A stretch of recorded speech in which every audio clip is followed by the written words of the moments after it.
where we talk. It's like a Or little bit, something. I forgot my other microphones at home. I'm trying to stick to those two microphones. But we had to adjust because life is chaotic and I forgot my Ikea yuxatini just a katuhan.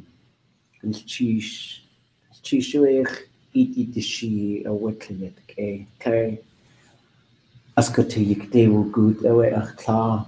Kachwasach tu nig. Kachwasach tu yenig Jesu. Anna echt was a go Tlingit tangish to tull tu. Gwell ach tu yenig aqa yejik kwane. Gwell chand chwanuk aqa yejik kwane. Gwell chatwu litish aqa yejik kwane. Gwell ach tu yeke yejik kwane. Hayuch a tangida. It's a way Kalkawu, ka kechne, ka kuch, ka chaltikat, ach ku atlatuchu. Hast du juch atangi aya ach tkayich ayeti. Tlingit juch atangi tinpoa. One kanins yitich kunach away ya kuste. Ha juch atangi koa, hajishiguni. Chua ya, ha juch atangi awewe acha. Aqa ilcha hakat yewuti aya cha katain aicha illetini tin aqa yak kitlaq ye away achtandetan klidzi away shitihini ahaqu hagyuk atangi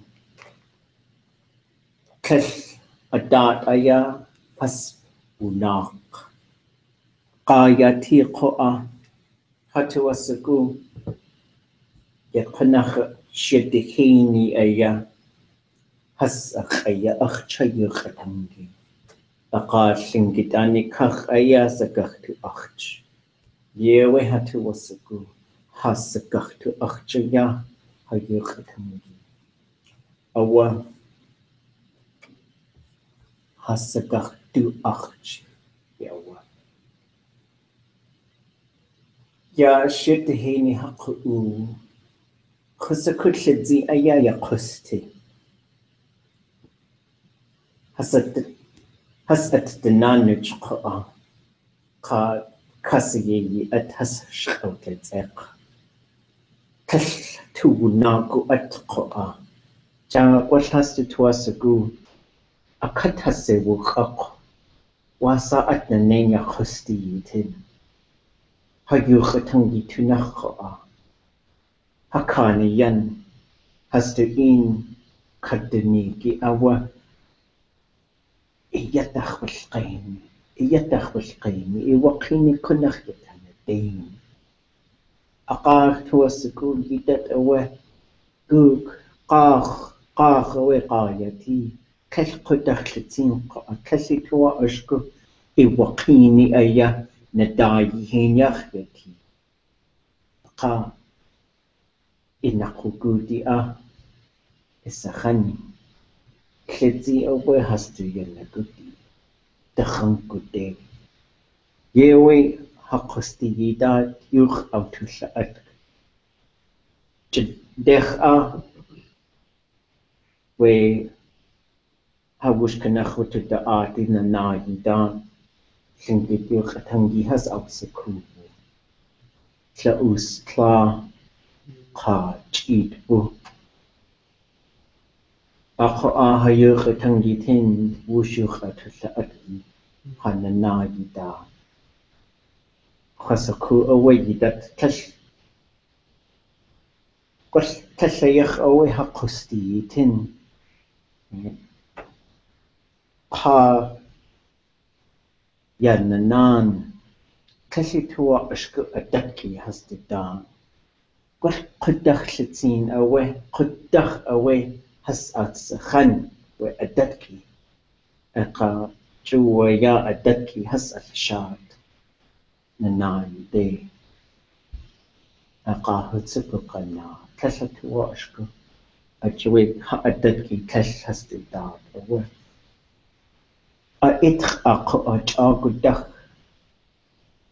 Kada it away kaut the gun ach kaut the gun a kek away quash ya kutia a 2 day quash shakt a 2 day kesh had neshu ko a way kek kesh had to washka chuanya cha asa aya has our jack had neshi aya utua ihi kesh had to washka at your way too ya uski hit has a shigech we shakt we kekt a tuch away kechas a kuun Ydet ko achas a kuka kunach a dat ayatachatan Ydet kelchas ha kusti yi ha ani kach Gel ka kusti yi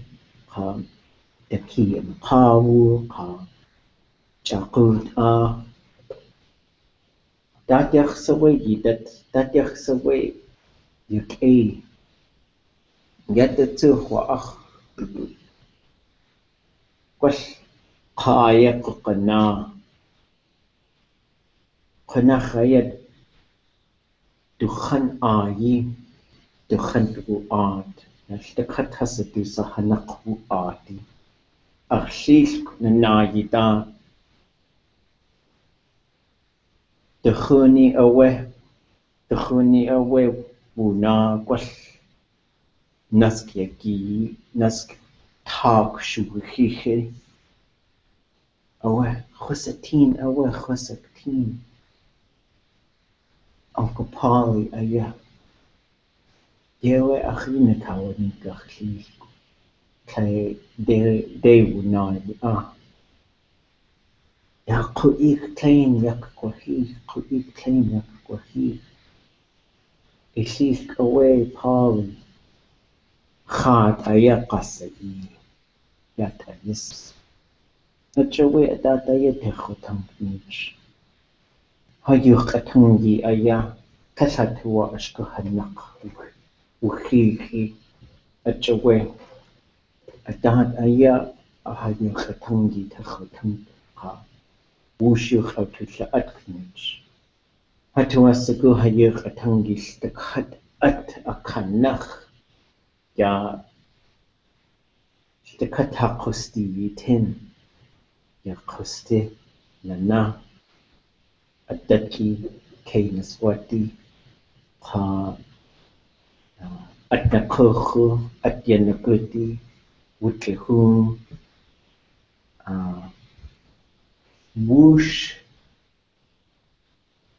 Kich Ye away ye do wasaku Wash hatuasaku wutusaku Atusa ayanach latini Woosh Kich ye do wasa Adusa ayanach ayasatkwe atyanashihi Woosh Kich ye do wasaku Atkachinach competition ko Ye away achina kawani shakshan kayatge Ya chiku de tuasaku Ausaku wasate wasak The hairy leg contest awa Kach usta chavu yanas eni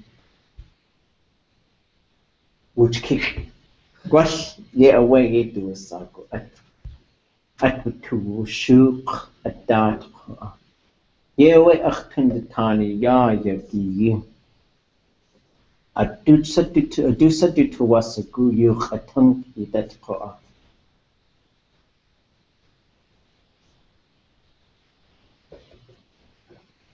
Chadasa dat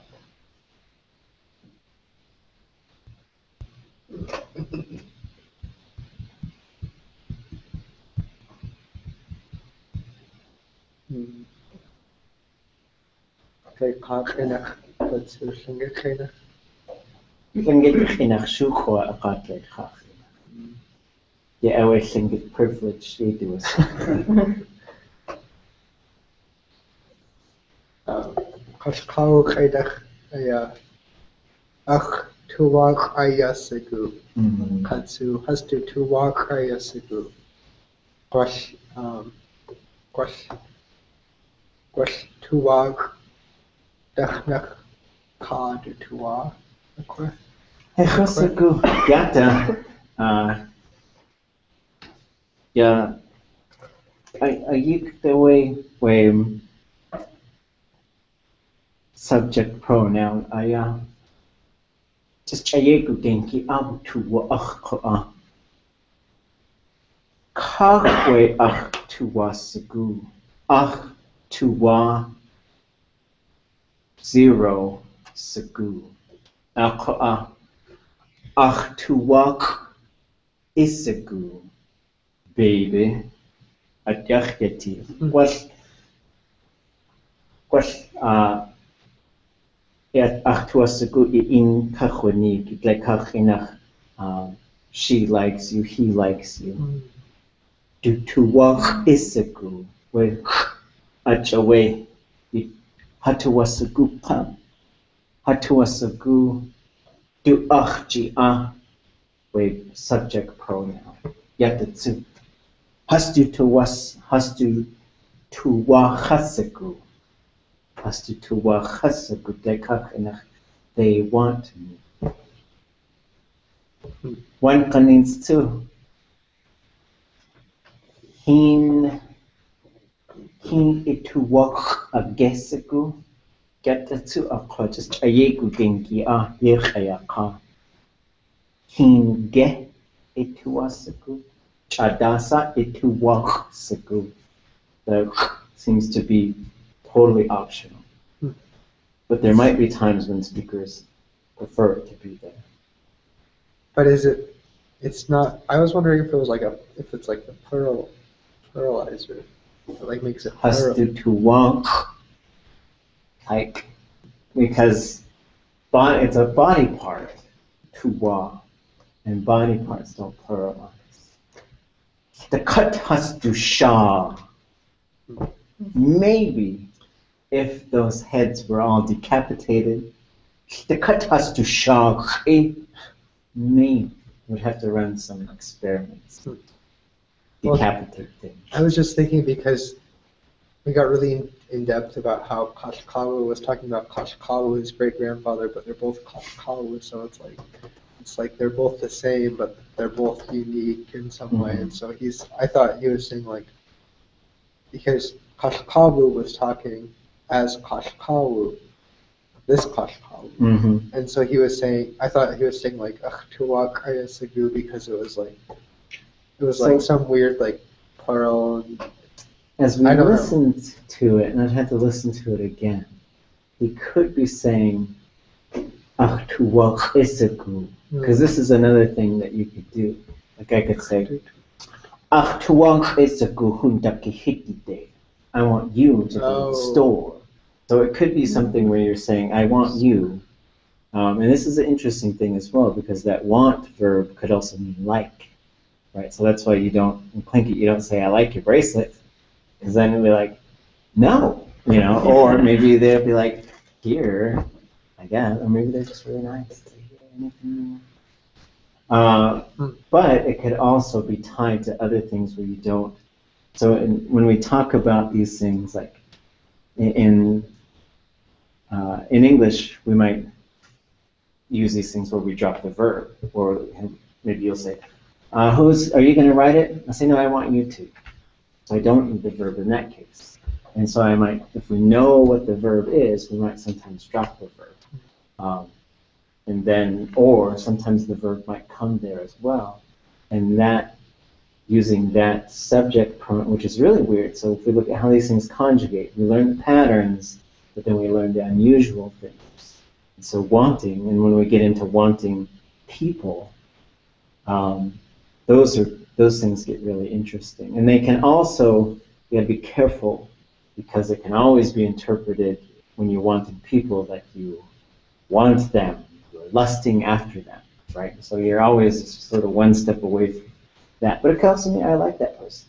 And so these are interesting things that we find, and there's similarities in a lot of indigenous languages with these types of things, where the concepts, like in English, you say have, right? You could say, I have 2 eyes, I have ears. But you wouldn't say, I have ears. Because if you said, I would expect you to like pull some ears out of your pocket, right? And be like, weirdo, You would say, I think you would say, I am eared. So it's used as a verb with the L classifier to say it has that. So you could say, it's a snake with ears. So it's used usually to say something has something in it. And like if you built a house and you put a big killer whale fin on it, you would call it shikushi. And there is a shikushi. And so you watch for that L classifier to pop up to show that these body parts are, or it's sort of like saying it's as if it has this sort of body part. And then there's a way, I'll have to ask how to do it again, or look through my notes. But there's when people were asking us how you would say, I have 1 foot, or he has 1 foot. Some of them, there's a verb for having 1 eye. So there's wakshiku, and then that's a verb. And so it's described with its own particular verb, which is why we're always like mystified or just impressed, or I don't know, curious about how specific Tlingit can be. But then otherwise, you would say, like you could say jinni, and that's a verb. It derives from a verb, to not be armed, to be unarmed, lacking arms. And that's a vest, that's the name for a vest. And so it was something similar to that, to say like somebody has 1 leg. Instead, in Tlingit, you would say they are legless. And so, but I can't remember how we got to the 1 part. It might be one of them is legless or something. Right? I'll ask her. That's my long answer to your question. Well, he could. It was hard to tell what exactly he was saying because he could say "achtuwak hayasiku," or it could have been "achtuwak ayasiku." It's hard to hear. Yeah, and so we thought it was "tuwak ayasiku," but then when I had Paneoti and Kanak listen to it, they said they want it. And so it all depends on the context, right? Well, he was saying like "achtuwak hayasiku, achsai duyake." Right. I want you to put his name, and so most of the time when I'm hearing him say it, he's usually saying that is used to say like if we were all here and we said who's cooking tonight, and I would say achtuwak isiku kutrij, and so that's or achtuwak is if I were saying it to you, and then the tuwak again that seems to be because it can, in certain cases, and it seems to be when things end with a vowel, specifically with an AA, the X apostrophe is an optional thing. It can be a 0. It's agayati, it's there. Yeah.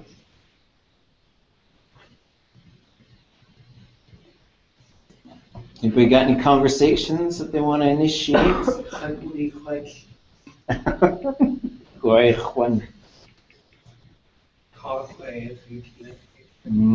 Yeah, quick tea break time. How whoosh to sigh. To quick. Anybody else? I know. I emailed you some pictures, Kune. It was a good game.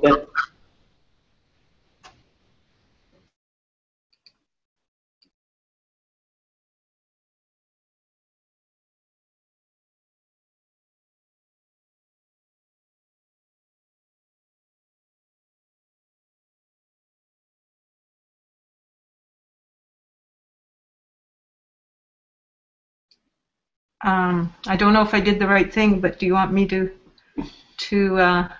talk? Okay. Okay. Vancouver de Kuchwatini awe chatlak at sati at chosatin.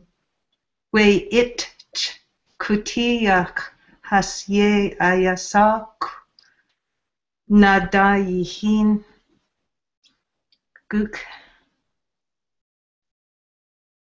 Atlan at sati at chosatin. Reg Davidson has akawa chak. Reg Davidson de kina quantity. Guk.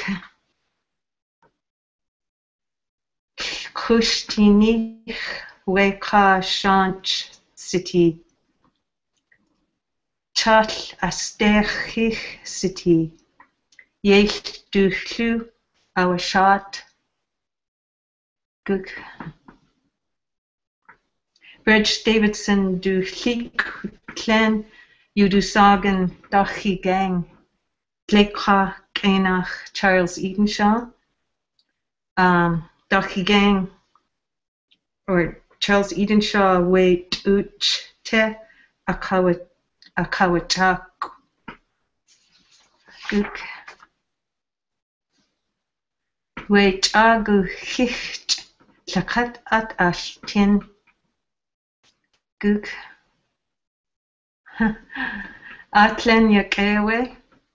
Yisikuge adu sa afliech wait a kudas. Yisikuge. Cool. Kudziden ku afliech shikudzi. Guk. Aga awe gun ich kat atwatua kuch. Glekha kenach Salt Spring Island. Salish kenach Chwenanech. Klech hasaku Tlingit kenach petroglyph. Yisikuge. Gwash klagu te yahayi. Klech hasaku. Rechasaku.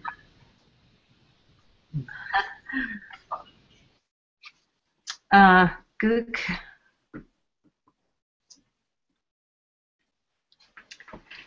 We salish kwan has kuwa ye. Kedain ade ye hasvuti ye. Aga awe quanch hasvusinik hasvuna. Achtu kanach yanik. Yisikuge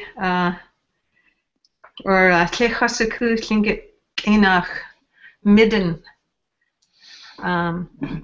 There's probably lots of these words about archaeology that would be fun to make up. Keep again? Oh.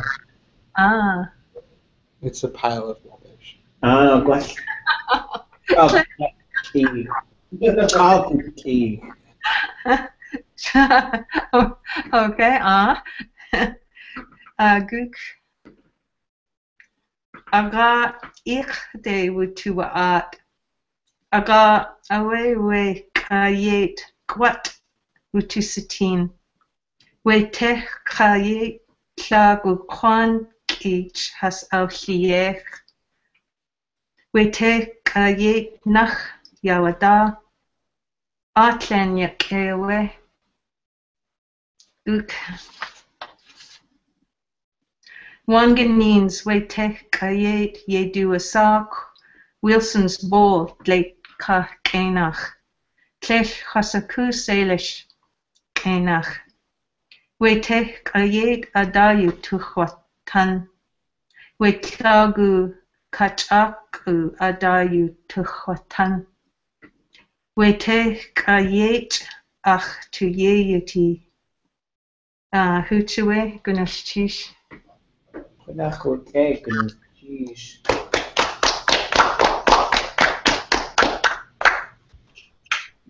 Yada. Cook. Sagutsi company gunashish. Gunashish.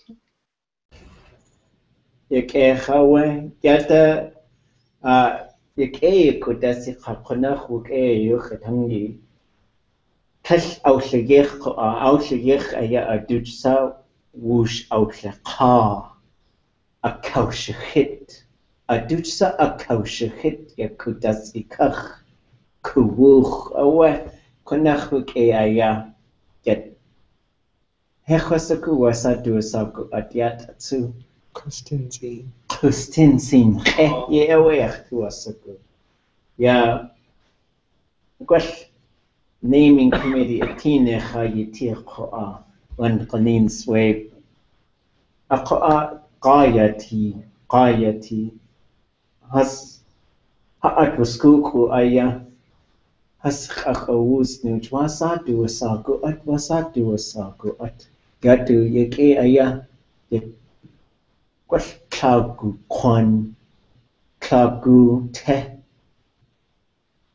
Yahayi yake awa hasa kaushikita kakaya chago awa ya kanakhi ke a kha yatatsu Tlingit enach was ya keys aya with the cut weight te akanach away dak uda aka yan wishlai at yata yedu sagu at was ishk aya gleikach inach tide pools yata has aushliech yata actually has to tawasaku hechosaku wanach sagu okay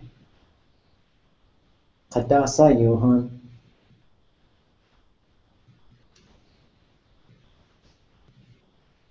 I was thinking when I looked at this, and that whole big rock is tilted, it's sloped towards the water, and I thought of the person long ago. I just couldn't say all this Tlingit Enach. I thought of the person long ago when they carved it. If they had to level that, you could see where they pecked and leveled that rock first, and then carved the bowl, but then maybe carved it down again on the outside to leave that rim. It's just beautifully made. Gosh, yeah. Yeah, because yeah, it looks like they carved out this whole area. Yeah, maybe a cook would know. Gosh, I was so cool.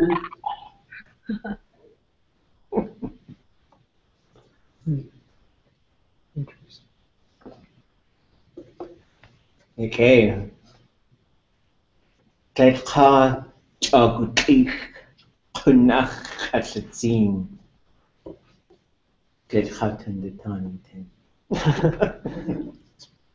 Probably shells too. Pile of shells. Yeah. Echawe getetsu nach adat aya techotangtsu yata. Yewe ya wasashege we chatli tuasagu. Ya yata yituasagu ye gay chat we do a kayitin away. Wa ka aya budut yech with now. Ya chua ya we yachati. Kuna khayashaya we klein akat shagegi chat. Ya yexgenki at qoa yexgenki chat. Ye away has ausaku yat adan. Ye get the circle has with nak. Aka yata akach has a kawachak. Chaasa away has to yek yachyati, has to yek yachyati to eat the she awa aka chat. Chuoya yata has to eat out the tani away a stechi aka kinyikte has a wakik chaas chadasa aya has out the tan yata a day chuoya we chat eat out the tani so Ye away Tlingit and the Tani Yat Ada. But you will connect away, okay?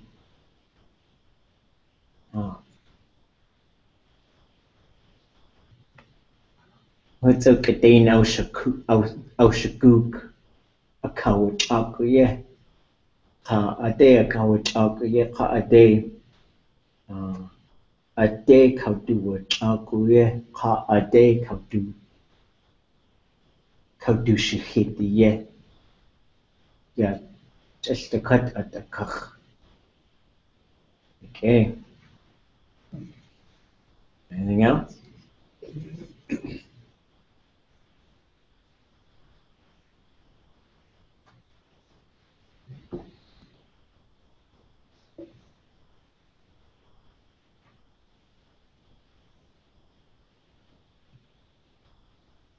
What's that do with Salk Museum? I thought we came up with something for it. It was something like Adu Dakahiti. Something like that. You say stolen? Right. Das ist our Tau, Trip Hatch.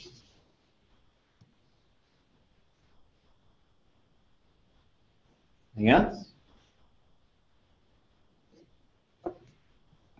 We ka dujiwu chayet.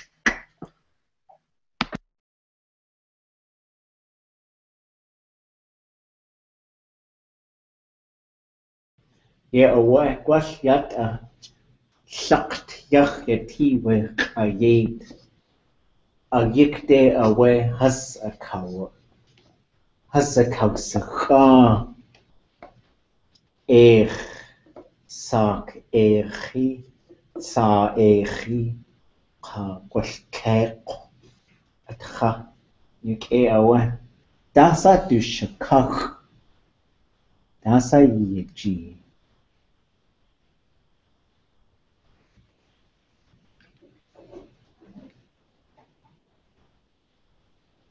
Yes. What? Yes, yeah. Okay. An old story where you see how that box is really tiny, but he's bent over. Mm. He's bent over as if it's really heavy, and Captain Gold told me on Guayhanas that he's bent over because that box is so tiny, but it has the whole world in it. It comes from an old story. Okay. Jeez. It looks like it looks like it's a top to a bowl or something, or a chalice. Looks like you can put stuff in it. Oh, in Or here? it looks like it looks like you can lift it up. Was yet a kayet yata. Echoji ayachawe. Jeez. So as far as these sort of conversations, we should all be trying to do this within the next couple of weeks if you haven't done it already. And it's not like you're judged on how long you go, but just say, find something that you'd like to be able to say a few things about, ask a few questions about, then we'll try and have a conversation. The goal here is just to have things to talk about and to get used to talking about things that we want to talk about. So, wukecha galchish.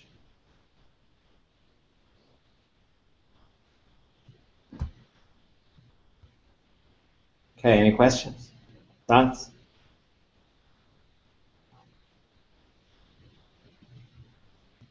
Okay, so we're going to share. Oh. Wasaku, if you want to talk about this on YouTube, but how do you swear in Tlingit?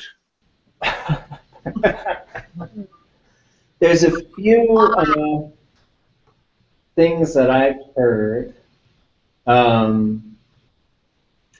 in the Raven stories when he's flying off with something, a lot of times they'll say "Tlingit," and that's translated by Nora, I guess I shouldn't name names, but as shitty ass raven. And so we were sitting there and I was telling my kids story. I tell them stories all the time. And we're sitting around having dinner, and my oldest daughter decided to tease me.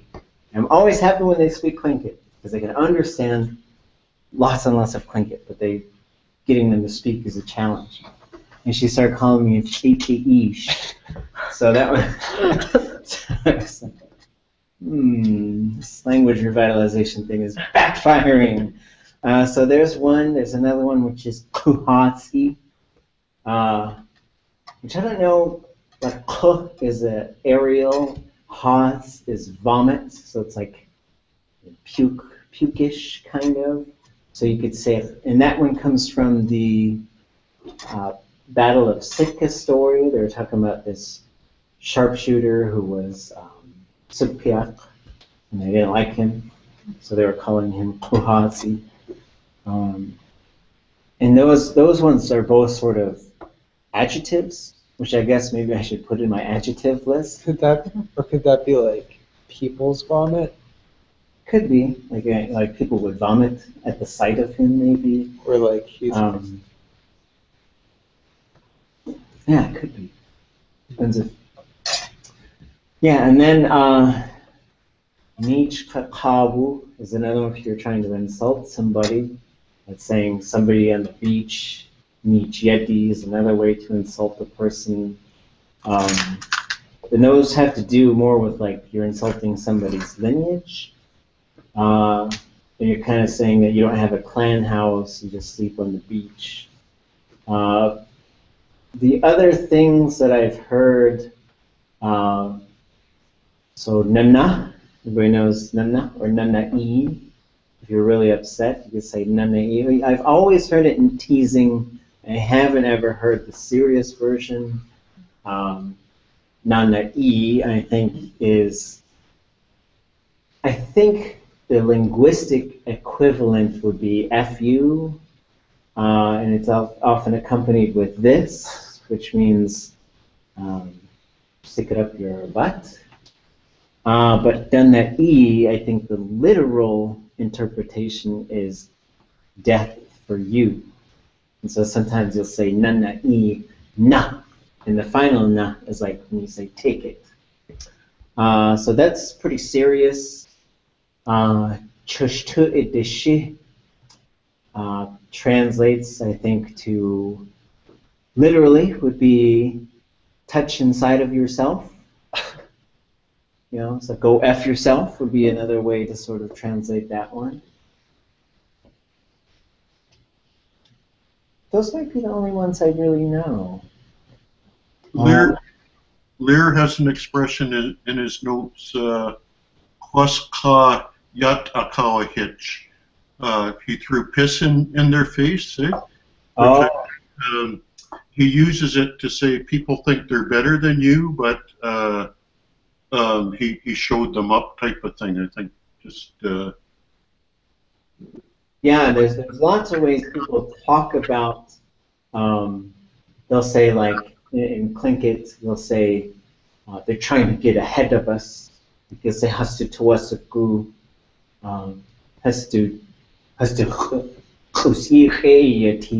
they want you to be under their feet sometimes.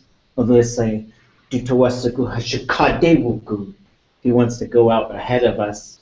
And it's a very metaphorical way of saying that, like you always want to be in the lead. And when you're saying stuff like that with a certain tone, what you're saying there is they're acting like they shouldn't. Then there's a lot of ways people might be sort of putting on airs, as they would say, like if they're acting like they're better than everybody. And then there's ways to talk about that. Kwas, the literal definition of kwas is a container full of usually aged urine. So near the front of the clan houses or the other houses that they would usually have a box, and the high class people could piss in the box. Most people went outside. but it was a convenience thing for them, but it was also used for making various things, including medicines and other things like that, dyes, things like that. Let's see. Then there's a number of different things you can do with the sort of interjections with ha'eh and chkwa or hachkwa, which can be, it depends on the tone. The tone could be used to say, you know, boy, that guy thinks he's better than us. If somebody's talking and you really wanted to insult them, you would go like that, which is a sign for hucha, it's all done, which is a way of telling them to be quiet. But you would never want to do that. And then, because some of these are real violations, you can also do things to imitate. In some of the stories, they talk about imitating somebody's speech impediment or the fact that they have one eye and sort of making fun. It seems like making fun of somebody's physical appearance was a really big deal. And it wasn't really done unless it sort of started some kind of big battle. And there are probably a lot more if you really just sort of page through Lear's notes. You'll probably find some things in there as well. There's a lot of ways you can embarrass yourself, and people would talk about that, like Shkaukehach, he embarrassed himself or she embarrassed herself. And ways that they would use that sometimes is we were trying to improve the way that people do funeral speeches because someone would die and it's a very heavy thing. And what some of us who work in the language are trying to gently coach people. And it's always, you gotta be careful, because if you're trying to be too corrective, then people will think that you're better than everybody. So it's a delicate road to walk. It opens a door for a lot of criticisms and things that might come your way. And sort of the other side of that as well is, you know, like talking negatively about people and talking negatively about things that are going on, certain types of behavior that are considered no good, but also what we call like hechwa, and then there could be different types. Like you could say they were thinking, like, let's say somebody had to do something that was really difficult, and we were relying on them. Like they had to paddle across this river and go get this thing that we needed. We might all be thinking really positive about their success, or if young folks are about to go out and do something and an elder comes in and really tries to fire them up, those are considered types of hechwa. And hechwa means kind of to make magic. But it could also mean, there was an elder who said her son was talking to his friend, and his friend had fallen in love with someone from the same clan, and he was trying to discourage them from doing that. And the friend said, "I'll get you."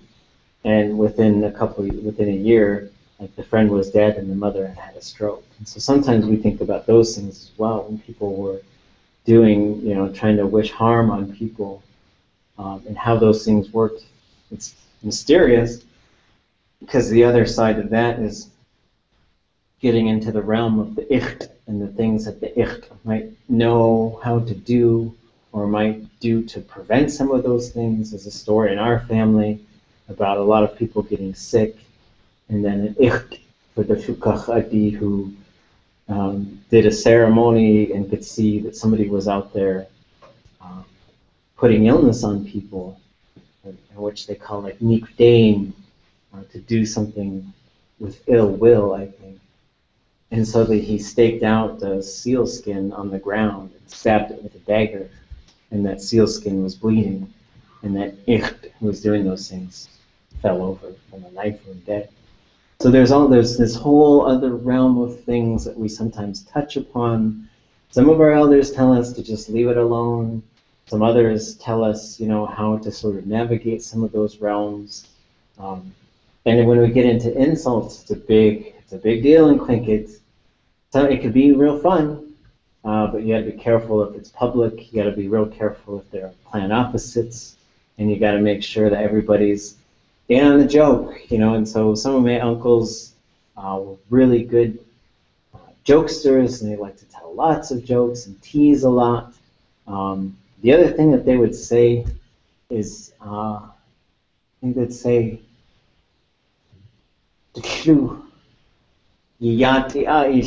something like that. Like you got it's a big nose, but it translates as wide mouth because they're talking about ravens and eagles and stuff like that. And so sometimes some of the jokes and stories they would tell about insulting each other would be, and a lot of these were done at ku'ir, if people are the same moiety and they're insulting each other in front of the public to get everybody laughing, those types of things might happen. Telling jokes on each other, teasing each other, having a wide mouth is because it has to do with running your mouth all the time.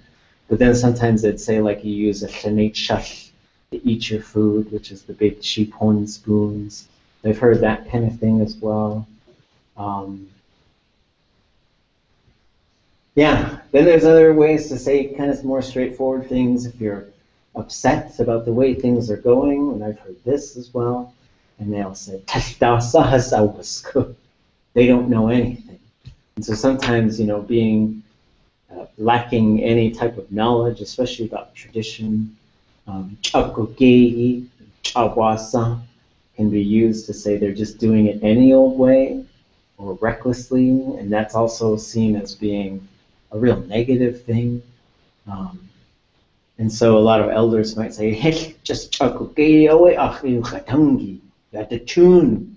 So it's like I don't just talk any old way, I talk real straightforward. So talking straightforward and honest was always seen. Calling somebody a liar could be serious, but it also could be really, I have an uncle, he used to say it to me every time he saw me, you know, say, you're lying. And that's how he would say hi to me. And then he would just laugh. And so, you know, I had another elder, and she said, Yisagi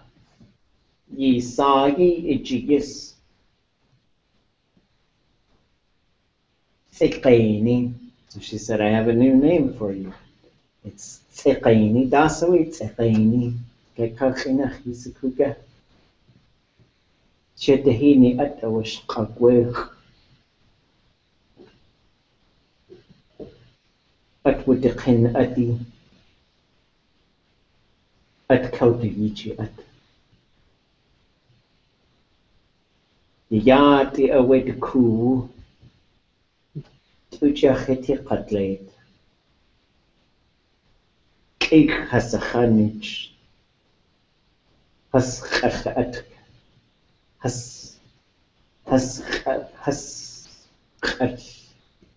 Use Hasakhnich.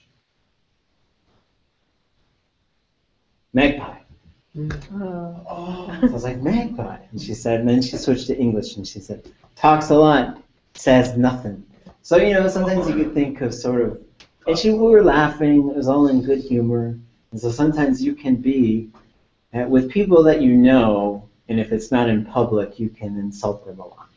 I had a friend who, he was a clan that was pretty close to ours, and we would tease each other a lot about each other's clan, crests, and all kinds of, and even stuff that we used to fight over, like as clans. But we wouldn't do that stuff in public. So you just always got to be careful if there's people you don't know that you're trying to keep it under control, because I think we need to have a lot of fun in the language so that we're not thinking about some of the other difficult stuff. But you just got to be cautious that it's not, if it's in public, everybody has to know that it's a joke. The person that you're joking with has to be able to take a joke in public. And you're not making fun of their physical appearance or anything in front of people. But you can get away with a lot, and especially if it's closed groups of people who all know each other, then the sort of rules really can relax, and you can really tease each other about all kinds of, you know, and I've seen it, and I've seen it sometimes go a little too far, But I've seen it a lot of times where people just have a lot of fun with it. That's what I know. Okay, let's take 7 or 8 minutes and take a little break. Come back. We'll do some verbal structure stuff and chat a little bit more. Cheers.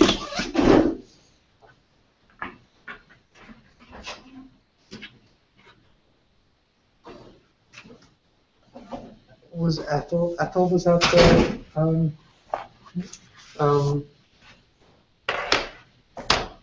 aware thing on Saturday? Ethel Lund?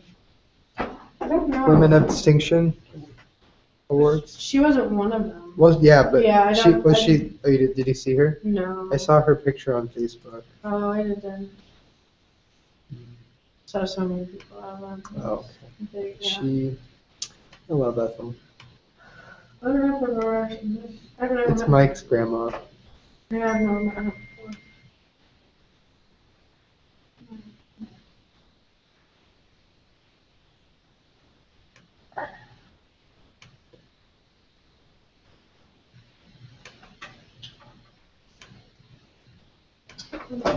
Okay.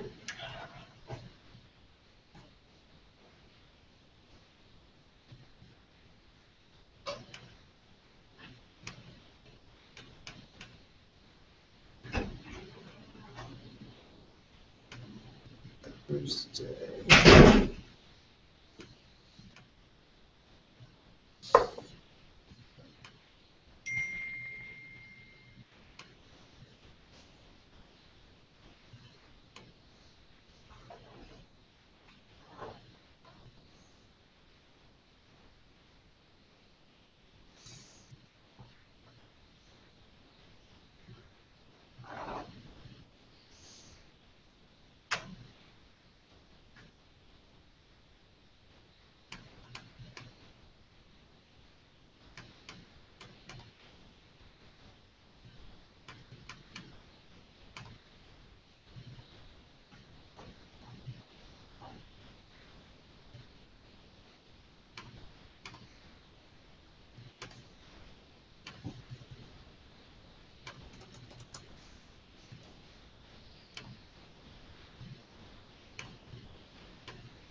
We should fix Yandekin Drive. Is that what it's really named after? That's what I've been wondering. It's gotta be. It's right by the airport. Yandukin. Yandukin.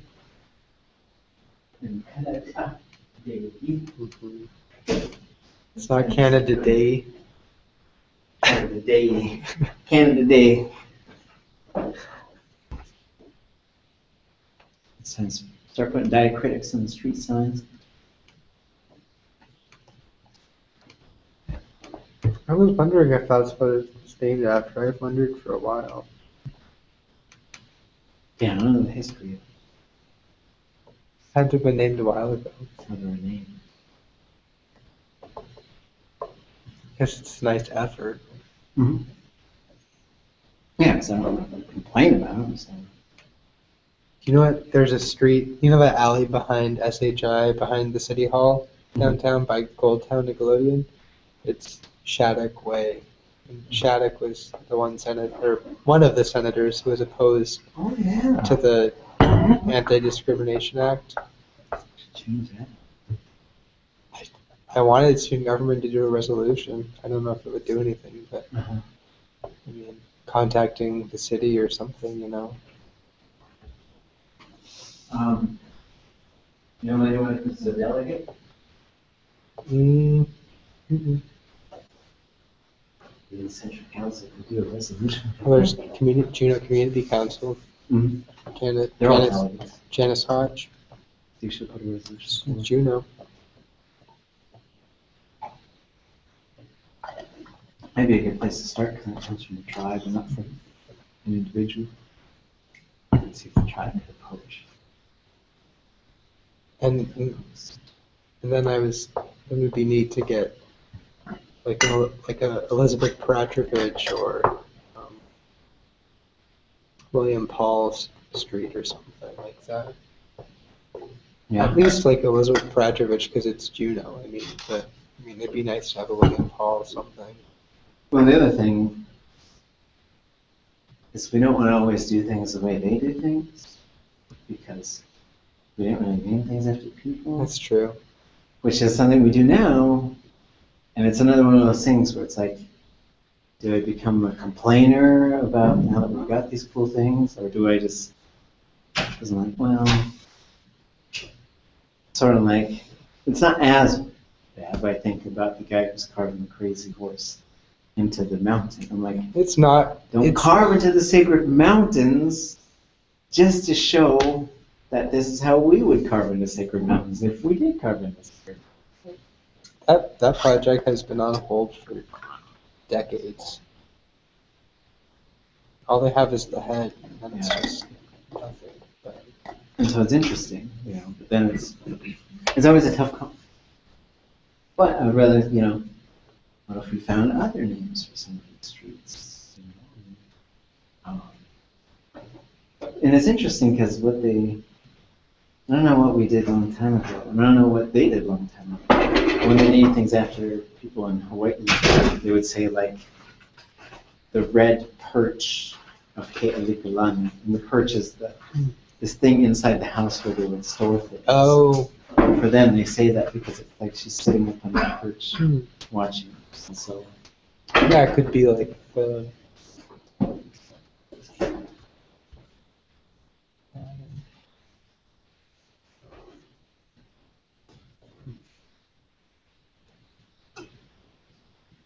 Good things to think about. In Sitka, there, Jonathan really wants to do bilingual signage everywhere, and it's. Yeah, and I think that's great. You know, and I think that's. But there's a lot of like you can't really translate like. I don't know, like Montgomery Street or whatever, you know, like I mean, or whatever, you know, like some of those. I mean, what you could say like Montgomery Day or something. But Right. that'd be kind of weird. Mendenhall. Yeah, so interesting. But But, things that have place names. Yeah. The new library is going to have bilingual signage, and I think we're working on because they're remodeling Centennial Hall in Sitka. They have this Centennial Hall downtown. They're remodeling it, and before they even order the signs, I think we're going to try and get them to do bilingual signage for like men and women's rooms or like whatever as much as you can. Yeah, and it's cool. And if it's here, I mean, if it's in like Ketchikan, they should be doing like quadrilingual signage. But the other thing is, there's certain things where like you don't even need English, right? If you had sort of Symbol. the male, you said ka, Yeah. you had the female, you said shuk. You had both, that said something. they have, it would just say kwas. Mm. Because I think, right? Because in Hawaii they do that. They've got kane, vahine, and they got a place where you take your problems, which is the polite word for a bathroom. The on the Kodiak College campus, they have signs in 5 different languages. There's Right. Alutiiq, English, Spanish, Tagalog, Russian. Russian. Yeah. Yeah, it's impressive. So we were talking about a project here. We were trying to find like, if we could find some funding for it, I think it'd be great to get a list of the sort of most common things you could put signs up for in a building. And some of them, if you go to Hawaii, there's some of them where there's no gate. Exit has to be exit. It has to be only that. It has to be Because is it like ADA or whatever? it's like some regulations. So there would be some that, or like, I don't know, but electrical room. There's a whole bunch of stuff that we could post, and then we just have these 4 categories. It's like what the name is in English, Tlingit, Haida, Dictionary, and we just look at that. And we do this master list, and we could just sort of share it with a whole bunch of people, and say you don't have to reinvent the wheels.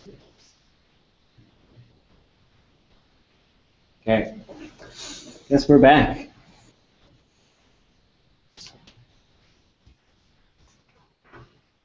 Right, so moving on with our lecture portion of the class. Feel free to ask questions at any time if you have them. We're going to look under this section called Sentence, Glossing, and Tlingit, which is chapter 13, and Hausanech Hayuk Atungi. So what this is aiming to do is just have us continue to look into verbal structure for Tlingit. And as we're looking into verbal structure, our whole goal is to continue to see how the pieces interact when you're putting them together, so that when you can understand things that are being said, and you could also understand what are the basic things going on, and then also you can use that to create language yourself. So the things that we were doing the other day when we're changing the subject for all these different verbs, and we'll start changing objects. But it helps to sort of look at what's the big sort of structure. So I'd recommend reading this chapter this week so that we can talk about this stuff and look at how it works, because we're going to practice breaking down some of these sentences to see how they work. Because what this also shows us is a lot of the patterns that occur in contraction in the prefix, which is always a tricky part for Tlingit. So when we look through this, we're talking about segmenting. We're really sort of starting with basic sort of verbal structure, and I'll show you a chart in a second. But so as we sort of look at how these things, we write them kind of the way they sound, although sometimes things are sort of like when we say yanakut, sometimes it's how come you don't write yan akut, because that's what I hear, because it's ya nakut, or especially if the yan chakut is always getting tricky, and gets tricky there as well. But there's various sort of contractions that are going on. And we're trying to stick to these categories: pre-verb, verb, post-verb, and within the verb, the prefix and the stem. So we try and think of these different things. Oh, and the suffix. So these things seem to appear in these sort of groups of 3 when we look at how Tlingit grammar works.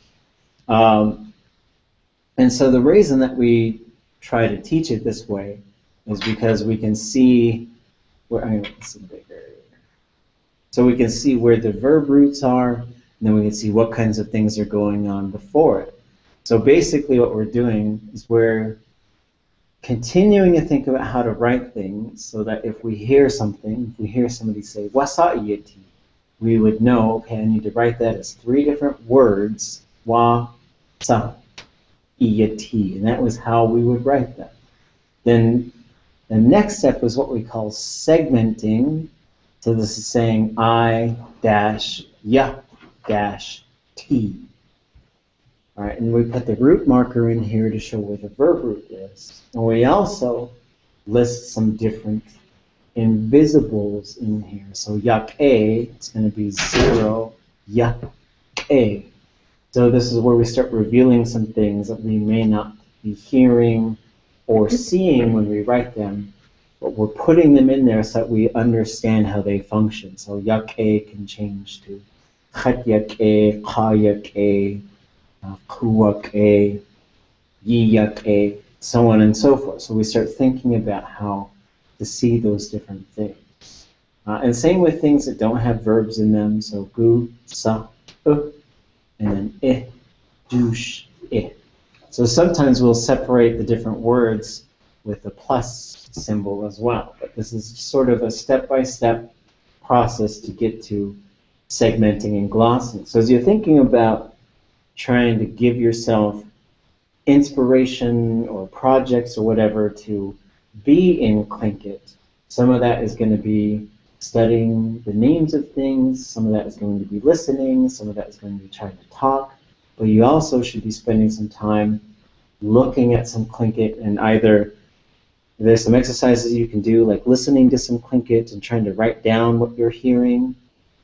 You can also try and translate what you're hearing. And then there's also taking some printed Tlingit and trying to break down how do we get from here to there? Especially, we have these great books that have already been translated for us.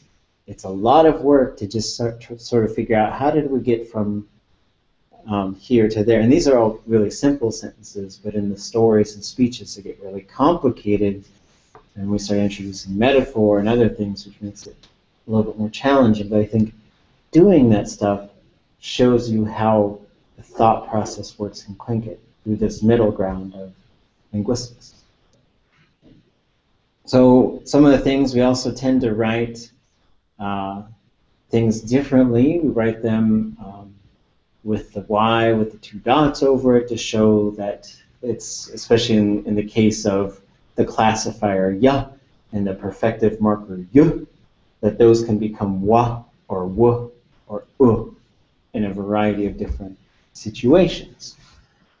We also start using some different codes. So here is 1 S, capital S. So there's a period here, and this is first person singular subjects. This is showing you what type of pronoun it is. The other things that we tend to look at is noting the classifier and what type of classifier it is. And then you might say things like yanishqoin. So here you would have YAA plus NA plus 0 plus LA plus root marker underline GOO marked high tone dash N. And so these are some other things too. It helps you to see how we get from these different parts to these other parts when we start changing things inside there. So here's another one. So here's, and I had one student who said we should have a different 0 marker for these different types of things. It's very unusual to have 3, but you could have 3. In this case, there's 3 in a row. So you would have the conjugation prefix, you would have the 0 third person subject, and you have the 0 classifier. So it's a very rare thing, but there are 3 of them right there, and we don't hear any of them. So why do we need to know this stuff? Why do we need to do this stuff? Because it shows us what kinds of things are needed when we start putting the verb in certain modes. So here's the segment. The next part is the gloss. So underneath that, so we're basically saying how, wa is how, sa is voice, I is you, second person singular object, ya is the classifier, minus D, 0 group, plus I, T is the root, and it's B. Right? There's other things we could do. We could put a little bit additional detail. We could put the number of the root. And at some point we'll have enough resources in one place that we'll hopefully have one dictionary we can go to that gets us all of this different information. But this chapter includes sort of a glossing guide to show you the most common things that are there. And we'll skip to that. Maybe. So here we call it the Tlingit glossing decoder key. So these are going from left to right, things that you're going to encounter or you may encounter in a Tlingit verbal phrase. So we talked about identifying what the verb phrase is, and so the verb phrase is everything you need to understand how the verb works. So if you had hundakahiti de wugut achtla, hundakahiti de wugut is everything you need to understand how that verb works. Achtla is additional specific information, but you need the hundakahiti de because the suffix tells you what type of motion it is. So here, the first thing you got is this group of determiners that we went over, possessive pronouns that might sort of pop up, noun suffixes, and we've talked about these and we'll continue to sort of look at them. But as you go back and sort of start breaking things apart, then you say, oh, well, let me go back to these lists and see what these things might be. So here's more noun suffixes. And as far as when we get into directional things, this tells us what type of motion verb we're going to end up with. We get into relational bases, which we talked about, relational nouns, which we talked about. Both of these require a noun to belong to. So this needs to be heen, yik, yik, yet, yik, yak, yik, and it can take a suffix. Doesn't have to, but it can. Some of them prefer to have a suffix on there, but the relational nouns cannot take a suffix. And so that's the reason why I tried to sort of put them in a different list, because you wouldn't say akinde. It's just, it doesn't make sense. Anakde wugu. So it's sort of a final sort of a thing. The difference between the bases and the suffixes is when we write them as their own word. Then we get the postpositional pronouns, and we've talked about these a little bit. So you've got achi, to me. So like achi nakawani, he told me. And you could also say khan akawani. Or in some cases, achit idishi, help me. Or you could say chad idishi as well. It should be low tone. Ha'i, to us, could be han. So in that case, the achit idishi, the eat is a contraction of ide. Achit, it's just e and t, which is to arrive. Because you could say, you're going to help me. Okay. And this is where the empty base goes de for future things, t or n for a lot of commands, and also imperfectas and perfectas. But for some reason I thought like the T was like it has already arrived there. Yeah. And it's like it's done. So, but then if you're commanding somebody like help me, wouldn't it be kind of like in the future then? For the hortative, Oh. but you'd say achitadishi. That's how you say. Yeah, Maybe they have to be there. They have to be there in order to that's tell them true. to help you. You know. Yeah, and so it's interesting because you use the n, because you don't, and so when you learn what suffix to use, sometimes you can't always just think of the English logic. Yeah. Because it works the same thing. I say, Khan kananik, tell me. I don't say, ach ide kananik. Because it's putting it into the day is sort of signaling that it's in the future, sort of. And it's the same thing with achjit te, achait te, achjit se'in, wait qanu. So all of those commands, they tend to have the T or the N on them.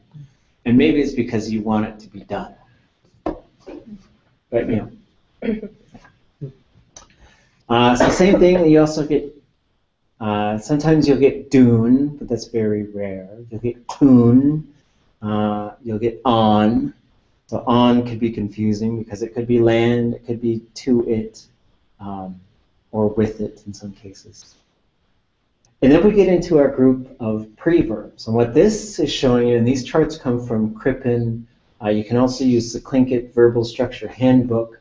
When I was developing this text, my whole goal was to be able to create a middle ground text that helps people learn how to use the works, in particular of Crippen and Eggleston. So in the preverbs, you basically have these positions, F, E2, E1, D, C, B, and A. So you think of these as sort of these wheels, right? However we want to think of them, or a switch, but you can only have one per group. But sometimes you can pair something like quack plus doc. You can have those two together. Here's the doc right there. This is also showing you how it would work in Southern or transitional Tlingits. Those of you who are trying to keep your dialect intact, who might be in Prince of Wales or Wrangell.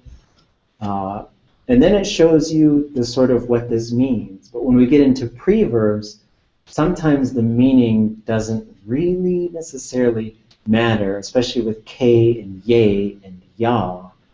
You might be just putting the verb into a certain mode. But this is where the preverbs pop up, and some of them, when this says conjugation in the middle, this says what kind of motion verb you will get if you use that type. Sorry, what is that one with the two accents? Yeah, doc. Oh, so this, when Is that like falling tone? it's a falling tone, so you would say doc if you were old school Southern Tlingit, and some transitional Tlingit, but it's usually the true Southern Tlingits that use that falling tone, what the old timers would call sing-songy Tlingit. Then we start getting into, we're going left to right, thinking how these things work. And these are the tables that you need to sort of internalize. Here's your object pronouns, chat, ha, I, yi, a, ta, or ku, ut, sh, and whoosh. The last two will put the verb into a plus D mode. This is something that I think some speakers don't always do, but you should try and make a point to do that. When you look at the old Tlingit, I think it tends to do that. Now we get into the prefixes, and we call these thematic prefixes. They're called other things in older texts, but we're trying to transition to something that sort of fits with what happens in other forms of linguistics. Yeah, and then you can get into, there's however much you want to learn, there's more. There's always more there, right? So again, it's always a balance of how you spend your time. So sometimes you'll be listening and speaking. Sometimes you'll be looking at these big lists. Sometimes you'll be trying to break language down. Sometimes you'll be trying to translate. The goal is to always have something else to do and to not always be doing the same thing. And I think that, for me, is what creates fluency. If you just sort of sit and wait for things to happen, you don't reach fluency. But if you're always pushing yourself, and maybe you say, okay, I'm tired of these lists, I'm looking at them, they're not making any sense to me anymore, then go in and start listening to Tlingit. And if you've listened to Tlingit and you find yourself sort of tuning out, now start listening to it and writing down what you're hearing. And then once you're sort of getting stuck with that, start translating those things that you wrote down. So always keep pushing yourself. And then the biggest thing is go find speakers to talk to. Find old people to talk to. They're the ones who are going to give you these really good ways of thinking in Tlingit and putting things together. So when we get into these incorporated nouns and these other things, we've got, again, each of these tables represents a slot. So we have all these different slots where things might potentially be. There will always be a classifier, there will always be a root. The rest is kind of maybe, maybe not. It depends on the verb. But if you change these thematic prefixes, you have created a new verb.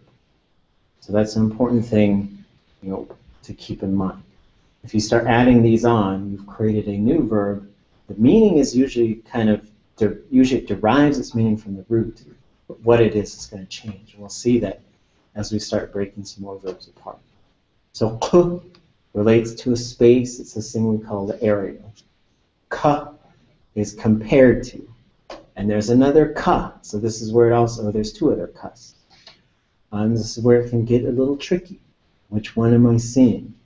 The compared to is pretty rare. But when you say ye kuge, you're saying it's this big. And you're holding your hands up and you're showing people the giant fish that you caught. Right? And that you're probably lying about. But then we get into incorporated nouns, and there's more than these. If you go to Crippen's text, if you want the complete list, this is showing you the most common ones. So we've got sort of a shorter group of tables to look through. And what this is also telling you is it's saying these are the ones you should know. You should know these. You should not have to look them up.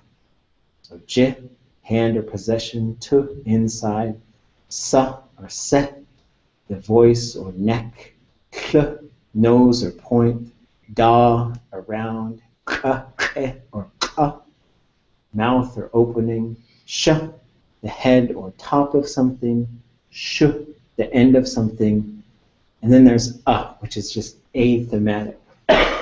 What athematic does is it just says we're focused on the action, not on the object. And so you could say, asteich is fishing. Achasteich, I'm fishing. If I'm fishing for sockeye, qad chasteich, the A falls off, because now it's switched to object. But you would say, qad asteich, he or she is fishing for sockeye. But that is the object. So this is where and so there's always new things to think about. Think about what you need to right now, but you should never run out of things to do. Like if you're really studying Tlingit, I don't think anybody should ever say, you kind of run out of things to study and think about, because it's like limitless, right? And so this is the way I was trying to sort of crudely explain this, is a lot of the body function things tend to be athematic. Awglitsa, to belch, awokwak, to fart, awakit, pooped, awashuk, peed. They're all athematic because we all know what goes through those different things. But if somebody, like, what's that phrase, shit a brick, then I think it wouldn't be athematic anymore, right? Or if the dog pooped a nickel, right? Then I think the A would drop, because now we've got an object. Otherwise, we're just focused on the action, right? So it's one more thing to sort of think about. So the next category over, ka is spherical, and then ka is a horizontal surface.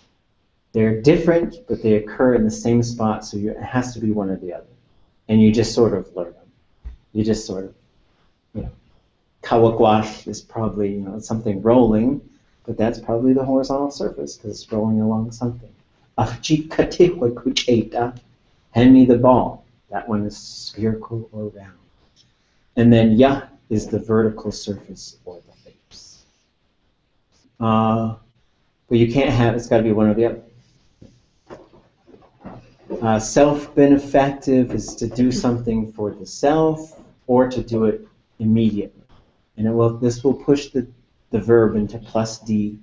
So we're going to use these terms, we're comfortable with these terms.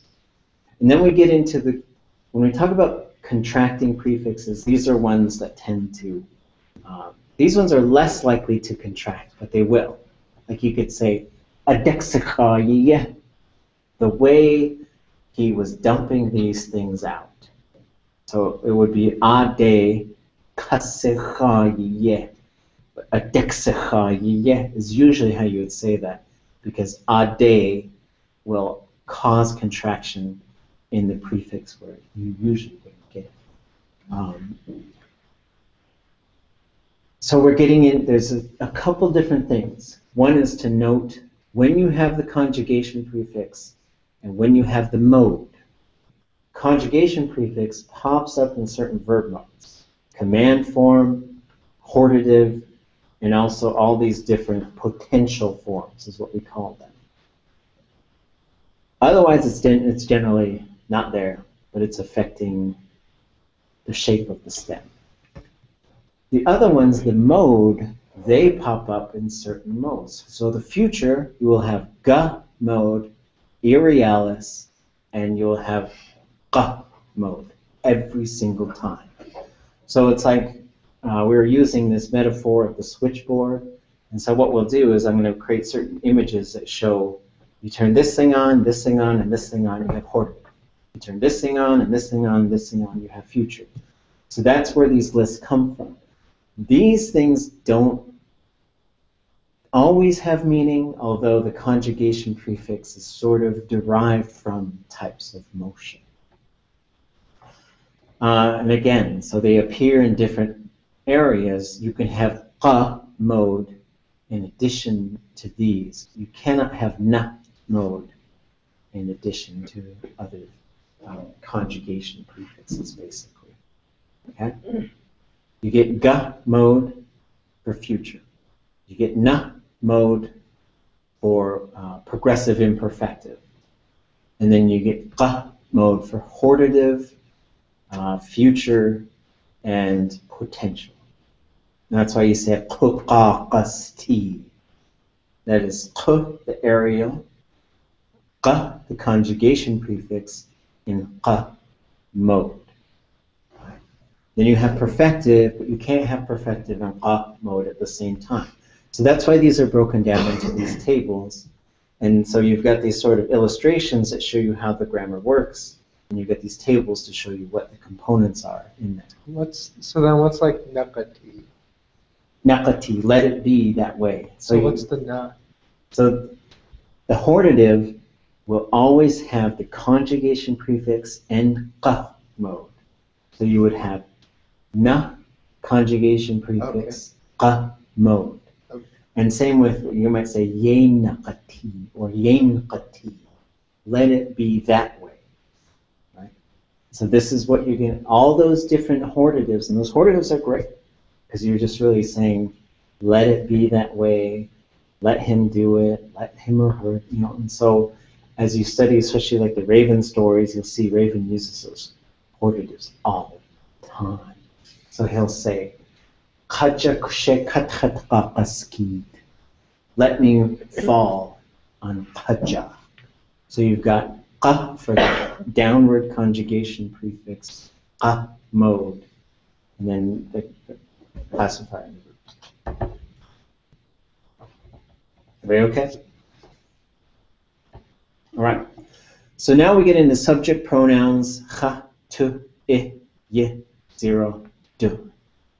So we learn these lists, and then we get a few more rules here. So for the fourth person, all 0 classifiers will be minus D. Does not matter if it's the verb should be plus D or whatever. Once you go du, you will never have du da because it sounds silly, or du di. You can't do it. It will always be du, ya, or du, 0. For all non-zero group classifiers, it will always be plus D. So that's why you get dudzi, dudli, dudji, because it just pushes it plus D. Right? So the plus and minus D has this sort of core sort of meaning, but it also just has these sort of general functions. That goes plus D, that goes plus D. And you think of minus D as the default. So it's always off. It's like a light switch not even a light switch, it's a switch that's just on the wall and it's off. Sometimes they turn the switch on because we've got to activate this part of the grammar. So then we get into the classifiers. They are in these 4 groups: the 0 group, the S group, the L group, the SH group. There's 2 components to it, minus I and plus I. I would say consider minus I also the default. It goes plus I to show that that verb has reached completion. That's what that does. It's reached completion, and it really only does it in a couple of modes. I think it's just perfective and potential. And I don't know why it's potential, but in the potential mode, you should have the plus I version. All other modes have minus I. Future, command, hortative, they are all minus I. And then it's minus D is default. It goes plus D when either the subject is also the object, or we're doing all of this thing together, which is kind of the same thing. So whoosh or chush or sh will always push it plus D, or if the verb is just naturally plus D, or if the verb does not allow an A theme, but you have kicked the object out of there. Right? So you could say, a koshechit, he wrote it. And we're talking about something, the Bible, this T-shirt, whatever. But if you just say koshechit, he wrote. What did he do last night? He wrote. Right? She wrote. That's what she did.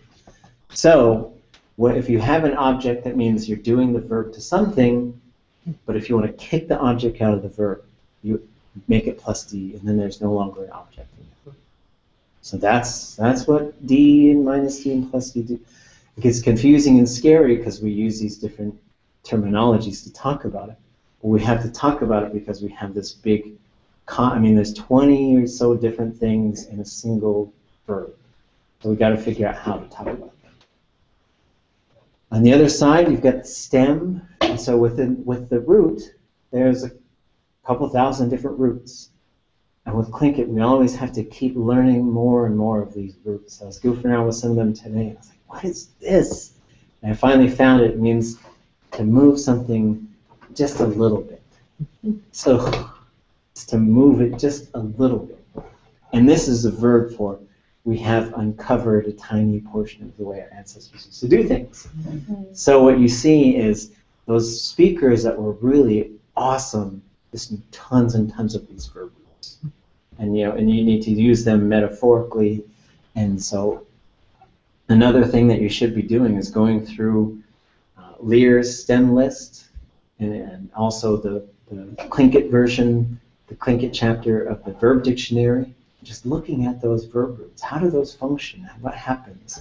Why do we use this one to talk about these types of things? Like being... when I asked somebody how to say generous, they told me not stingy. So and also that conceptually, you get some different things by looking at the verb roots. So every verb will also have stem variation. So this is, for me, the last thing to focus on, but it is important.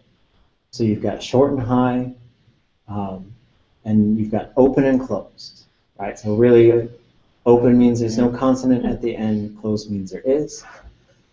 And so you've got, and really what you talk about is short and high, long and high, long and low. When you get to verbs, there is no short and low, although when you put the yeh on the end, or in some other cases, it might sort of flatten it out. Here's some suffixes that could come up on verbs. This is what we call a relative marker. It functions exactly like a possessive. And this could turn a verb into a noun. You could say this, or you could say this verb is relational, like I'm happy that this thing happened. For certain things, cha could go on the end to like I tried to slap you, but I missed. I tried to punch you, but I missed. I tried to shoot, but I missed. And so the cha just pops up on a number of different things to say. Attempted to, so you did the action, but you also missed. So it usually has to do with striking things or shooting baskets or something like that. In, which could also be a you. I don't think I know that. Is decessive. That means it's no longer done. And so we can have like sort of past tense, but there's also like past tense but doesn't happen anymore. And so you'll see this when people are talking about things that we used to do, or we used to call this person that. The conditional pops up, and I think when you speak in Tlingit, you learn how to use relational, relative clauses. Happy that this, when we do this, we do that. But the conditional would be more like, if you do this, it will always be this. So it's more like this big cause and effect every time type of thing. And just keep an eye out, as you go through. And this is why I think glossing is a really good exercise. Look at how these elders are talking, especially the work that's already been translated for you, because the answer key is there. You just got to figure out how to get there. Repetitive and habitual. There's other repetitives, like a K that says the underline X, but it could also be a K or a KW in some cases. And then the CH is habitual, and they're a little bit different. So repetitive could be like, if this happens on a regular basis, where habitual is more like, this happens all the time. Right? So the difference would be like, he eats cornflakes, it's just something he does, and he eats cornflakes every single morning. Right? And then nominalizing is the same as a relative clause marker. And then we have a few things that pop up after the verb. The most common are nooch, which is to always do something, and then nooching or niche, and it could be nooch as well, or niche. So that verb could be long or short, and that means to always do something or used to always do something. Everybody still alive? How does this work when we look at speech? So when we look at verbal structure in Tlingit, and it's important to just sort of keep these things in mind and come back to these things. Preverb, verb, postverb. So identifying the verb phrase and identifying these different parts, always with the goal of getting better at understanding it when you hear it and putting it together when you speak it. Because those are the things. We're always thinking about this path to fluency, to being able to speak and listen without trying to think too hard and to flip open the dictionaries all the time. And it may be, if when I would talk to speakers, I would usually have a notebook. And what I would do with that notebook is I would try to make a quick note of something I didn't understand and try not to fix it right there, just to try and generally hang with the conversation and keep going and just keep listening at least, and then later go back and look at it. And now, everybody, not everybody, but a lot of people have recording devices in their pocket, so you can just record those conversations because you were there, and when you go back and listen to it later, your brain has already put together parts of it, and you go back into it with this type of tools, and you try to sort of start to untangle it a little bit more. So within here, we've got the prefix, the stem, and the suffix. The suffix is rare. Tlingit loves to put all this stuff up front. Within the prefix, object, thematic, conjugation.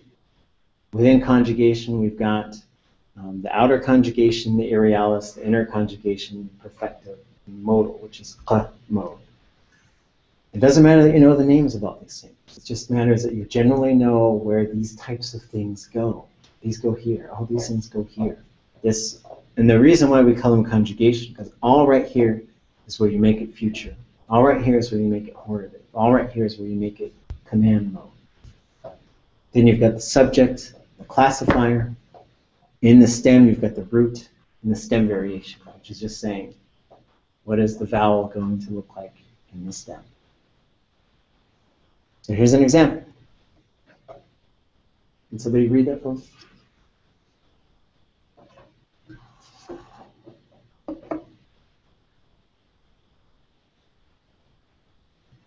Chigiguging away a cough shukashis of Hartagun Honji Ades Kuduguya. Cheesh. Anybody translate that? or recognize it? We've only discovered a bit of the way the old people used to do things. Yeah, we've only begun to discover the way our ancient people used to do things. So this is how we get to meaning. Like, this is what this is communicating to you. But if we go through this thing, there's really only one verb here. So taking care of this, chayegu genk is a little bit. Awe is sort of separating that and showing us. And so this is tying us to the verb. Haklagu kwan ki is our ancient people. Ades kunuguya. Well, I guess that's a verb as well. I better do that one too. Okay, there's two verbs. So let's take a look at this first one, and then maybe we'll do the second one together. So here we've got the preverb, we've got the verb. So the preverb is akach.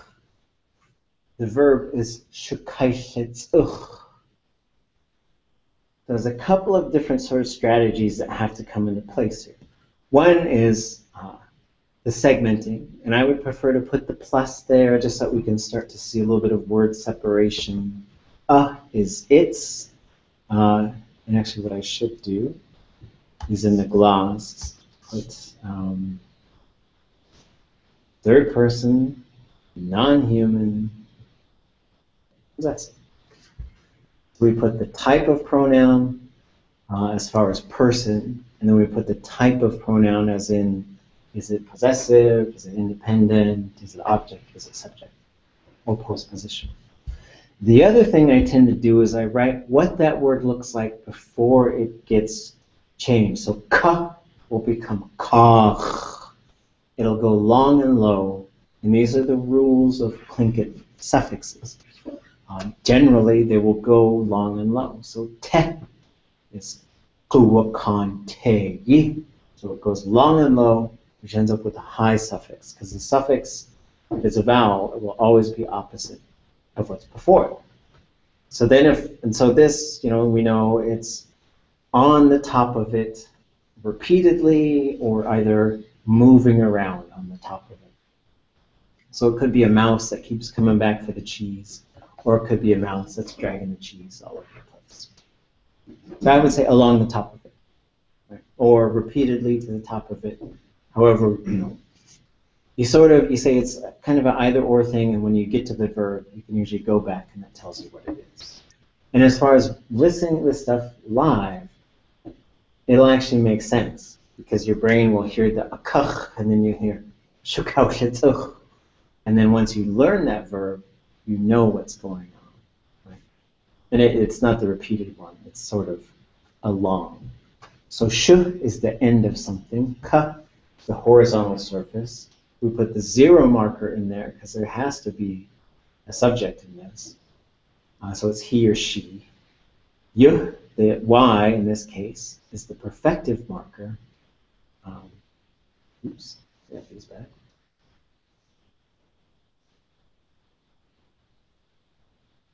And then hle is the classifier. Tzuch with a T, which sometimes becomes an S, is the root. So sometimes finding the root is the tricky part. You start learning these different rules as far as how they sort of, sometimes there's variations, and those variations are actually predictable. Sometimes cut is cut. So a CH apostrophe at the end is interchangeable with a TS apostrophe, although there may be slightly different meanings. So end, horizontal surface, perfective, she or he, a classifier that is minus D, L plus I, and the root means to move something slightly. So he or she has moved the edge of it slightly along the top. And this is really amazing when you look at the speech and this extended metaphor. It's really talking about this box of wisdom. And it's like we're just a tiny bit we have pushed. And we, but the plural verb isn't in there, but it doesn't always have to be. Yeah, so that's basically how that one works. So now we've got ades, kanugu, ye. And if we're going to do this as a gang, we got to add post verb here and here.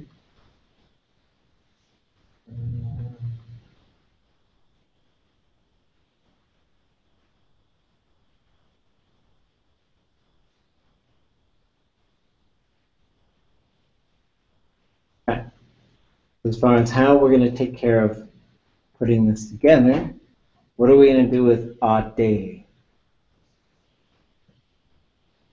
Off dash a Mm-hmm. plus. That's us. We'll write hus. Right? So what we do with the segment is we uncontract things that are contracted. The reason we do that is because it shows us how they contract.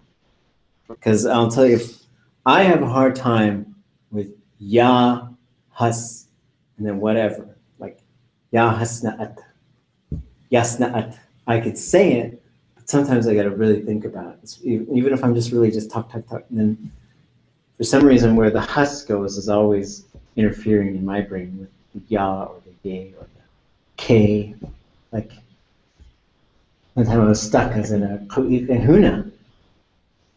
Neil has akut. Neil has akut. For some reason that was just stuck. It wouldn't come out of my brain. And so it's just interesting. And that's why I think these exercises are good. Because you could visualize it, and you could practice it, and you could see how other speakers are using this. Okay? What are we going to do here? Somebody else?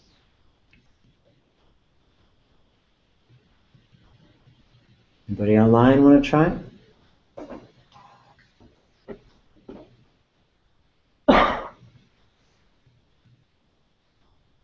Is that a cake?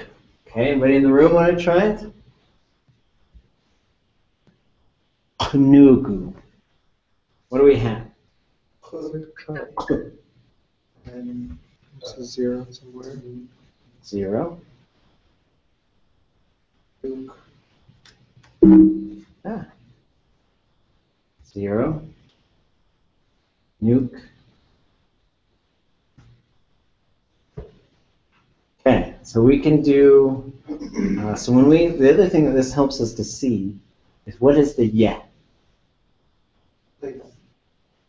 It's often place. If we say knugu yeah, The way they. but when we say ade knugu yeah, we start to see this sort of bookshelf or whatever we call it. Am I thinking of? Bookends. Bookends, not a bookshelf. Bookshelf was, it's just the bookends. I gotta narrow it down. So this is the way, or the method, the manner. So ade really means there, period, towards. And there's slightly different ways to do this. Segmenting and glossing is a linguistic thing.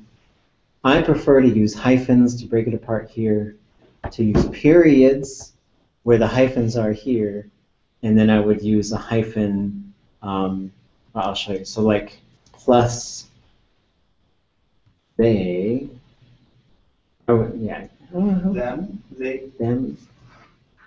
Let me take a look at how I got this here. With the hus. Because I made this sheet to also show how I tend to write these things, right? Like about or lacking. Where'd they go? Where's the hus? I should be right.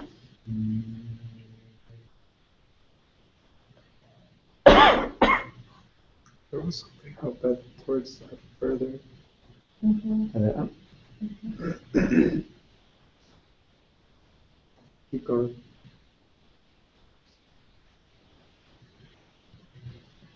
Where? There. Oh, Us do. Huh. Did I forget the hus in this?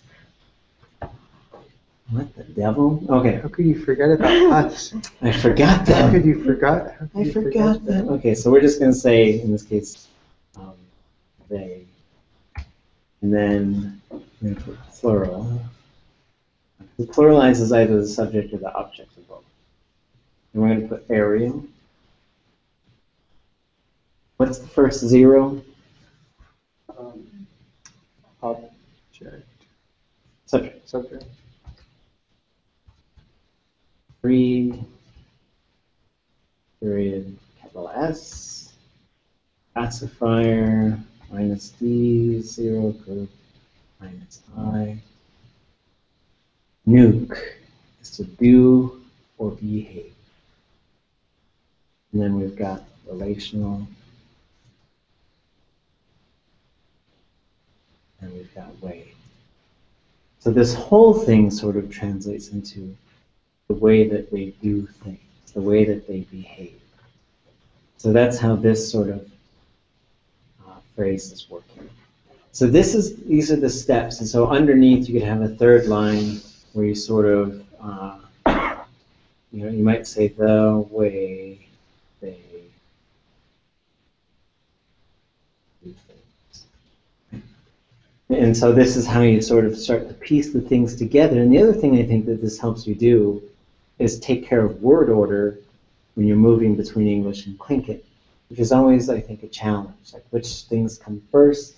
Because you say, towards it, they doing way, right? And that's how you would take care of that in Tlingit. And then it's good to practice, because the other thing you could do is once you've figured out how to do this, you could change this verb, right? So you could say, ades ye, ades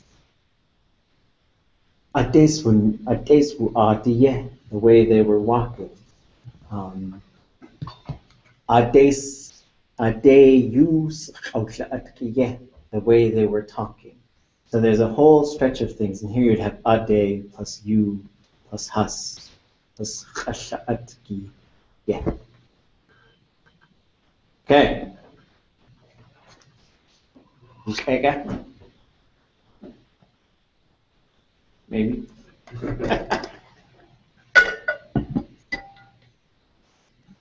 Any questions?